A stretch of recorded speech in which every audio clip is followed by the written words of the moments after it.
Hello everyone, welcome to our channel. Telugu రాష్ట్రాల్లో మారినటువంటి వాతావరణ పరిస్థితులు, రాయలసీమ జిల్లాలో కురుస్తున్నటువంటి వర్షాలు, విస్తరించిన నైరుతి రుతుపవనాలు. వివరాల్లోకి వెళ్దాం. వాతావరణ పరిస్థితులు తెలుసుకునే ముందు మీరు ఇంకా మన ఛానల్ కనుక సబ్స్క్రైబ్ చేయనట్లయితే వెంటనే సబ్స్క్రైబ్ చేయండి. ఇక లేట్ చేయకుండా వివరాల్లోకి కనుక వెళ్ళినట్లయితే రాయలసీమకు విస్తరించిన నైరుతి రుతుపవనాల ప్రభావంతో ఇప్పటికే మోస్తరు వర్షపాతం రాత్రి నుంచి నమోదవుతుంది.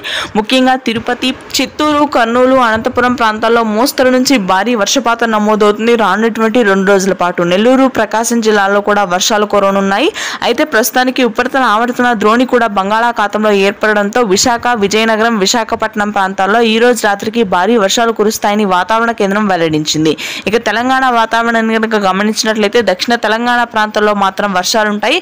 ఉత్తర తెలంగాణ జిల్లాలో ఉష్ణోగ్రతలు భారీగానే ఉండే అవకాశం ఉంది. 1-2 రోజుల తరువాత చిరుజల్లుడు మాత్రం ఉత్తర తెలంగాణలోని నిజామాబాద్, ఆదిలాబాద్, నల్గొండ, ఖమ్మం ప్రాంతాల్లో నమోదు కాగా హైదరాబాద్ దిగువ ప్రాంతాలు, అదేవిధంగా మహబూబ్ నగర్, గద్వాల్, వరంగల్, వనపర్తి, వికారాబాద్, నాగర్ కర్నూలు ప్రాంతాల్లో ఈ రోజు రాత్రి నుంచి మోస్తరు నుంచి భారీ వర్షపాతం 4 రోజుల పాటు కొనసాగుతుంది. ఇది ప్రస్తుతానికి ఉన్న వెదర్ అప్డేట్. నైరుతి రుతుపవనాల విస్తరణ. Thanks for watching.